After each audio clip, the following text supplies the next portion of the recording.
हाल है, बस हाल कुछ भी नहीं है। क्या हुआ? एक टाइम का खाना है, एक टाइम का नहीं है। कभी वक्त था कि 3 टाइम का खाया करते थे, अब तो 2 वक्त का मयसर नहीं है। किराया देने के लिए पैसे नहीं है। सारा दिन फिरता हूँ, 500-600 से ऊपर नहीं आता। तो क्या करें, छोटे छोटे बच्चे हैं परेशान। किसको बताएं, कौन सुने? आज मैं सुबह बच्चों को नाश्ता करा गया हूँ, दोपहर की नहीं थी उनके पास। क्या करें? अब शाम को जाके रोटी खिलाऊंगा। ये है ना, सारा दिन यहीं फिरता हूँ, जो मिल जाए शाम को लेके बच्चों को। बड़े बुरे हालात हैं। अगर यही हालात होने थे तो हमें जिंदा रहने का कोई हक नहीं है। छोटे छोटे बच्चे हैं जिनकी जायज़ ज़रूरियात भी नहीं है पूरी। एक बच्चा सिरिलैक खाता है, वो भी मैं अपने बच्चों को नहीं लेके खिला सकता कि वो 40 रुपए का हो गया है। कैसे खिलाऊंगा? जो आदमी 600 रुपये रोज़ कमा रहा है वो कैसे आटा लेगा, कैसे चीनी लेगा और कैसे घी लेगा? एक पाव का लेता हूँ, उसको 6 से 7 दिन चलाते हैं एक पाव घी को, तो वो क्या इस्तेमाल करते होंगे हम?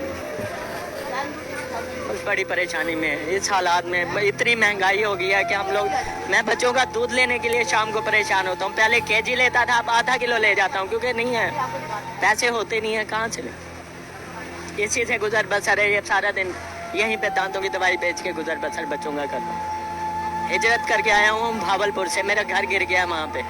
यहाँ एक कमरे के मकान में संतनगर रह रहा हूँ। कोई पुरसान हाल नहीं है और ना ही कोई पूछने वाला। ये कौन सी ज़िंदगी है कि सारा दिन कमाओ और 500-600 लोग के घर जाओ और जो सुबह नाश्ते के पैसे ना हो? ये ज़िंदगी है। क्या आज नाश्ते में क्या लिया आप लोगों ने? कुछ भी नहीं, 2 नान लेके हूँ, 20 रुपए के चने। बच्चों में नहीं पूरे हुए तो मैं कैसे खाता? मैं उनको खुला के खाली पेट आ गया हूँ काम पे। तो ये हालात हैं भाई, बस क्या करें। मेरे बच्चे देखें आप, हीरे की तरह हैं, छोटे छोटे। तो शीर खुआएं, अभी खाना भी नहीं खाने वाले। क्या करें, छोटे छोटे बच्चे हैं परेशान। अस्सलामुअलैकुम वरहमतुल्लाहि वबरकातुहू। कैसे हैं आप सब? उम्मीद करता हूँ आप सब खैरियत से होंगे। जी, तो हम अपनी पिछली वीडियोस में 12 मरतबा आपसे इस चीज़ का जिक्र कर चुके हैं कि हम एक लोगों में ऐसा जज्बा, ऐसी तहरीक पैदा कर रहे हैं जिसमें एक मुस्तहिक सफ़ेदपोश घर खाना हासिल कर सकता है। इसमें तरीक़ाकार हमारा ये होता है कि हम कुछ डोनर्स जो खाना डोनेट कर सकते हैं, एक इलाके में जाते हैं, वहाँ से वो डोनर्स जो होते हैं उनसे बात करते हैं, उनसे खाना लेते हैं और उस इलाके में मौजूद जो मुस्तहिक होते हैं, जो एक किसी के आगे हाथ नहीं फैला सकते, उनके घर तक पहुँचा के आते हैं एक पर्दे में। सफ़ेदपोश कुछ ऐसे होते हैं कि उनके पीछे ऐसी ऐसी कहानियाँ होती हैं कि ऐसे ऐसे हालात से वो गुजर रहे होते हैं, हम नाकाबिले बयान भी कुछ ऐसी होती है। लेकिन आपसे ये स्टोरीज शेयर करने का मकसद ये है कि आपको भी पता चले कि लोग किन हालात से गुजर रहे हैं। तो ऐसी ही एक स्टोरी जुनैद भाई हमारे साथ शेयर कर रहे थे, तो हमने सोचा क्यों ना हम आपको भी वो स्टोरी बताएं ताकि आपको भी पता चले कि वो घर किन हालात से गुजर रहा है। तो जुनैद भाई हमें बताएंगे। जी जुनैद भाई, अस्सलाम वालेकुम वरहमतुल्लाहि वबरकातुहू। वालेकुम अस्सलाम। तो जुनैद भाई, आप जो हमें स्टोरी सुना रहे थे एक सफ़ेदपोश घर की, तो मैं चाहता हूँ कि आप हमारी पब्लिक को भी बताएं। जी, अच्छा दाऊद भाई, ये ना दिसंबर का वाक़या है, आज से 6-7 महीने पहले का। तो हुआ कुछ यूँ था, मैं ना सोशल मीडिया यूज़ कर रहा था, तो एक एंकर की मेरे सामने से वीडियो गुजरी, वो पब्लिक में इंटरव्यूज़ ले रहा है। एक वो ना आम से बंदे से ना इंटरव्यू में उसने पूछ लिया कि आप मुल्की हालात के बारे में क्या बताएंगे, आप कुछ महंगाई के बारे में कुछ अपने कमेंट दें। तो वो बंदा जब बयान करना शुरू किया ना, तो उसकी आंखों में पानी आ गया बताते बताते ही। तो उस बंदे ने अपनी थोड़ी बैकग्राउंड बताया। वो बंदा था दांतों की दवाई वगैरह बेचता, ऐसे रोडों पे बेचते हैं गरीब बंदे, वो था। और वो बंदा साथ में बताने लगा कि मैं अभी ना अपने घर सुबह नान चने का नाश्ता करवा के आया हूँ, उसके बाद मेरे पास शाम के लिए घर ले जाने के लिए कुछ भी नहीं है, मैंने कमाया भी कुछ नहीं है। तो बंदा ये बात बताते बताते रो पा रहा। उसने यहाँ तक कहा कि मेरे दूध पीते बच्चे हैं और मैं दूध पीते बच्चों को रोटी खिलाता हूँ और उनका अक्सर इसी वजह से ना पेट खराब रहता है। तो एंकर भी एक दफ़ा ना शौक हो गया कि यार इस तरह के लोग भी हैं। हम वो लोग हैं कि यार हमने कोई याशी क्या करनी, हमारे पास हमारी ऐसी पब्लिक है जिनके पास खाने के लिए भी नहीं है, बच्चों को दूध पिलाने के लिए भी नहीं है। ऐसे ऐसे लोग, चाहे हम एसी वाले कमरों में हैं, लेकिन इस तरह के लोग भी मौजूद हैं कि खाने के लिए भी पैसे नहीं है, बच्चों को दूध पिलाने के लिए भी पैसे नहीं है। तो मैंने जब ये वीडियो देखी ना, मेरी एक दफ़ा टांगें कांप गई। और ये था कि वो हमारे ही शहर के एरिया में था, वो सुंदर नगर। ये मैंने बाद में, मुझे वीडियोस में ना उसका कॉन्टैक्ट नंबर मिला ना कहाँ रहता वो हमारे करीब था, लेकिन इतना मुझे आइडिया हो गया था कि ये बंदा है कहीं लाहौर का। अंदर से एक फील आई कि यार अगर इस बंदे की हमने हेल्प ना की तो हमारे ये ना हो कि नामा माल पे पानी फिर जाए। जिस कर्ब से वो गुजर रहा था। वो मैंने अब ना मुझे कांटेक्ट उसका मिल रहा है, एंकर ने कांटेक्ट दिया होगा, लेकिन शायद मेरे पास वीडियो कटिंग के साथ आई इसलिए मुझे नंबर वगैरह नहीं मिला। तो मैंने वो वीडियो जूम करके देखी, पीछे एक बोर्ड लगा हुआ था, उसके ऊपर लिखा फैसल मोबाइल या सुहेल मोबाइल। मुझे इतना शक पड़ गया कि ये किसी मोबाइल मार्केट में खड़ा हुआ है। बाकी भी बोर्ड्स वगैरह जो धुंधले थे वहाँ पे भी इसी तरह का कुछ था। तो वहाँ से मैंने ना ज़रा सोचा कि हमारे करीब मोबाइल की मार्केट कौन कौन सी है। एक मुझे लगा कि यतीम खाने मार्केट है और एक है हार रोड, वो सबसे बड़ी मार्केट है। और ये रात के 3 बज गए थे। मैं रात के 3 बजे गया हूँ, नहीं यार मैं देखूँ तो सही वो बंदा कहाँ। वो चलो मुझे वो दुकान ही मिल जाए ना, वो सहेल या फैसल के नाम से मोबाइल का जो बोर्ड था, वो अगर दुकान ही मिल जाए मुझे तो मैं उसको अप्रोच कर सकता हूँ अगले दिन। तो मैं निकला हूँ रात के 3 बजे सर्दियों में। तो ये यतीम खाने मार्केट में गया हूँ, वहाँ तो उस तरह की कोई लोकेशन नहीं मिली। फिर मैंने सोचा अब यहाँ तक आ गया हूँ, हार रोड चलता हूँ। वहाँ गया तो वहाँ भी ढूंढ के थक गया। वो टाइम ऐसा था कि जिस टाइम जमादार भी सफाई कर रहे होते, सुबह होने वाली है। तो मैं अभी वहाँ से ना मायूस होकर वापस आने लगा हूँ। तो मैंने ऐसी ना अपने लेफ्ट में देखा आते हुए वापसी पे, तो वहाँ पे वही लोकेशन, वही बोर्ड भी मेरी नज़र में आ गया, वही नाम लिखा हुआ फैसल या सुहेल मोबाइल। नाम मुझे सही तरह याद नहीं है। वो मैंने देखा, अब रात का टाइम था, मुझे निशानी मैंने रख ली कि ये गली है, मैं कल सुबह आके मिलूँगा। अगले दिन मैं गया हूँ वहाँ पर जो बंदा था उससे मैंने तफ्तीश की, वही जो मोबाइल वाला, कि यार इस तरह मैंने ये इंटरव्यू देखा है, ये मैंने उसको वीडियो दिखाई, इंटरव्यू दिखाया। मैं चाहूँगा कि वो आप भी ना थोड़ा सा क्लिप लोगों को दिखाना।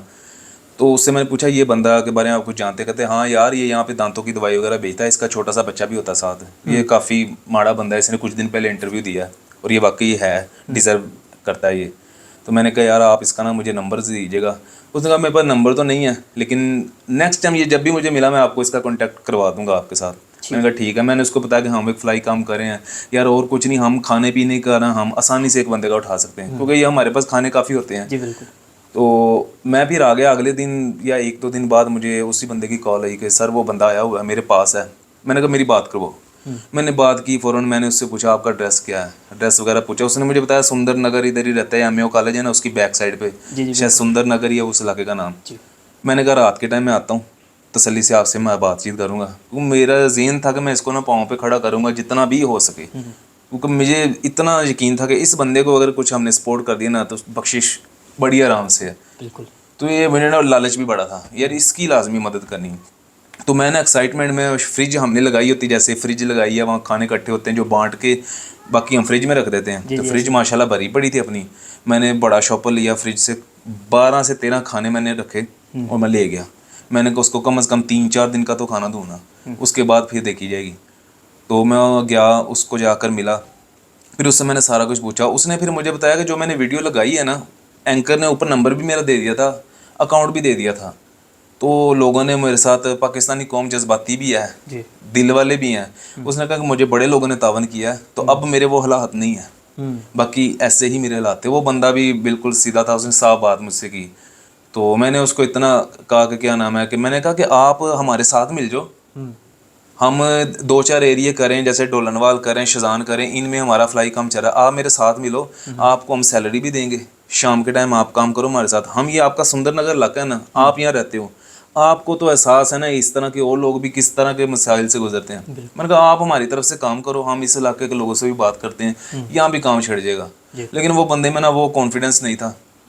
तो उसका कॉन्फिडेंस तो हमने बना ही देना था, हमें तो एक्सपीरियंस हो गया, लेकिन मैं ना उस टाइम चाह नहीं रहा था कि इतने इलाकों में हाथ डाला है तो एकदम एक घर से दूर वाले इलाके में भी हाथ डालें, हम खुद ना मुसीबत में आ जाए कि बाकी इलाके भी हमसे कवर ना हो।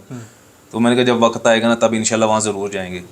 तो उस बंदे को मैंने इतना कहा था कि यार आपका कुछ भी ज़रूरत हो, चलो ये काम आप नहीं करना चाह रहे, आप माशाल्लाह लोगों ने आपको काफ़ी पार्टिसिपेट आपके साथ किया है, तावन किया, तो आपको कभी भी ज़रूरत हो आप मुझे एक पॉइंट बता दें जो मुझे भी नज़दीक हो, आपको भी। खाने की तो टेंशन ही ना लेनी, उसके अलावा भी कोई चीज़ हो, हमारी तहरीक है, इसमें भी बताया अगर आप इसमें काम करना चाहो तो आपकी वो भी मर्ज़ी है। बिल्कुल। तो वो बंदा एक दफ़ा राज़ी मैंने किया, लेकिन मुझे जो अंदर से सुकून हुआ ना, लेकिन ये अल्हम्दुलिल्लाह रब ताला ने उसको पहले ही पाँव पे खड़ा कर दिया था। लेकिन उसकी आप वो वीडियो देखो ना, छोटा सा क्लिप है, तो बंदे का एक दफ़ा अंदर से कलेजा कांप जाता है। इस तरह के लोग मौजूद हैं। चलो ये तो एक बंदा है, इसको तो मीडिया ने कवरेज दे दी। आपको पता है इस तरह के सफेदपोश लोग हैं, वो तो कहते हैं हम मर जाएंगे, वो बेहतर है हम मीडिया पे कैमरे के सामने नहीं अपने हालात बताएंगे। तो भाई इनका किसने करना है? यार बच्चों को दूध नहीं है, रोटी खिला रहा है, दूध पीते बच्चों को, ये कोई मजाक है? अगर एक मिसाल उसको ना मिलता है एंकर वगैरह, ये तो अल्लाह ने उसकी मदद करनी थी, उसका बनता क्या? इन इस तरह के लोग हैं। अब यहाँ पे आकर मैं कहता हूँ कि यार हमारा काम देखो, हम कर क्या रहे हैं। हम हर इलाके में छोटी सी टीम बनाते हैं, उन्होंने खाना इकट्ठा करना, उधर से इकट्ठा करना, उसी इलाके के सफेदपोश लोगों को दे के घर, ऐसे ही बिल्कुल। सिर्फ उसी इलाके से थोड़ा सा फंड लेते हैं कि जो बंदा वहाँ काम कर रहा है ना, उसकी सैलरी थोड़ा बहुत जितना वो वक्त दे रहा उतना उसको मुआवजा दे दिया जाए, वो भी खुश, और काम जो है वो बगैर मुसलसल चलेगा, बगैर किसी लोगों के रुकावट साथ के। चलता रहेगा जी। तो आप सोचो कि इसी तरह ये काम अगर हर इलाके में हो तो कोई भूखा रह सकता है? बिल्कुल भी नहीं। ओ भाई, लोग खाना देना चाहते हैं, लोग हेल्प करना चाहते हैं, जी, जी। लेकिन लोगों के पास टाइम नहीं है कि मैं डेली को सफेदपोश घर ढूंढ ढूंढ के उसको दूं। मैं यही कहता हूँ, हम अगर इस तरह की सर्विस प्रोवाइड कर दें, अगर हम स्टैंड हो जाएं, इस तरह के हम टीमें बना दें, तो कितनी आसानी हो। और हम तो माशाल्लाह फ्रिजें लगा देते हैं इलाके में, वहाँ से भी कोई लेना चाहिए ले सकता है। वो हमारी सबसे जो खूबी है ना, मैं कहता हूँ, मैं अपने मुँह से तारीफ नहीं कर रहा, लेकिन है भी कि हम किसी का चेहरा ही नहीं दिखाते। हम उनकी स्टोरी सुना देते हैं ताकि लोगों को भी पता हो, लेकिन हाँ आगे हम चीज़ें देंगे ना लोगों को, या लोगों की मज़ीद हेल्प करेंगे, हम अपनी वीडियोस देंगे ताकि पता हो काम हो रहा है, लेकिन उस सफ़ेदपोश की हमने कभी शक्ल नहीं दिखानी। ये हमारे में डिफरेंस होगा, अगले की इज्जत भी बची रहे और काम भी हो। तो ये हम चाहते हैं लोग हमसे भी तावन करें। वो हम, जारी बात है, एक मस्जिद है ना, मस्जिद भी पैसे के बगैर नहीं चलती, नहीं चलती बिल्कुल नहीं चलती। आप पैसा बंद कर दो, मैं देखता हूँ मस्जिद चला के दिखा दो, अल्लाह का घर है, तो ये काम कैसे चलेंगे पैसे के बगैर? फिलहाल तो हमारे पास जितने थे हम उतने इलाकों में करें, अगर हमारे पास थोड़ा बहुत और हो, मैं कहता हूँ हम ऐसे पूरा लाहौर कवर करें। इंशाल्लाह। और ये बहुत पैसे की ज़रूरत नहीं है, अगर करप्शन नहीं ना करनी तो कोई ज़्यादा पैसे की ज़रूरत नहीं है, थोड़ी सी ज़रूरत है। वो हो जाए तो पूरे लाहौर में हम टीमें बना दें, उनका खर्चा हो। टीमों में भी उसी का खर्चा होता है जिसने काम करना होता है, बाकी वैसे फीस बिल्ला खुशी से काम करते हैं। तो ये लोगों से रिक्वेस्ट है कि यार हमारे साथ तावन करो, हमारा काम देखो, विजिट करो। हमने जो जो इलाके बताए हैं, हम शेजान फैक्ट्री है, डोलनवाल है, रहमानिया कॉलोनी है, सब्ज़ाज़ार है, इंशाल्लाह जल्दी हम इछरा मजंग और एक जगह से आवाज़ आई कि सांदा में भी काम शुरू करो। हमने इंशाल्लाह आने वाले कुछ महीनों के अंदर, 2 से 3 महीने के अंदर हमने ये इलाके कर देने हैं। लेकिन फिर हमें ज़रूरत आपकी सपोर्ट की है, वो होगी ना तो हमने लाहौर पूरा ही कर देना, तो लाहौर से बाहर भी जाना है। तो ये थी स्टोरी दाऊद भाई जो आपने कहा था, मैंने जो मेरे साथ हुआ था मैंने आपको सुना दी है। जी, तो ये थी स्टोरी जो जुनैद भाई हमारे साथ शेयर कर रहे थे। तो अगर आप हमारे साथ मिलकर इस काम में हिस्सा डालना चाहते हैं, हमारे साथ मिलकर काम करना चाहते हैं, हमारे कॉन्टैक्ट नंबर नीचे दिए हुए हैं, आप हमसे रब्ता करें, काम की तहकीक करें, तफ्तीश करें। इसके अलावा आप अगर हमें कुछ फ़ंड्स डोनेट करना चाहते हैं अपने, ठीक है, आप कॉन्टैक्ट्स में हमारे साथ रब्ता करें। अल्लाह ताला आपका हामी नासिर हो। अस्सलामु अलैकुम वरहमतुल्लाहि वबरकातुहू।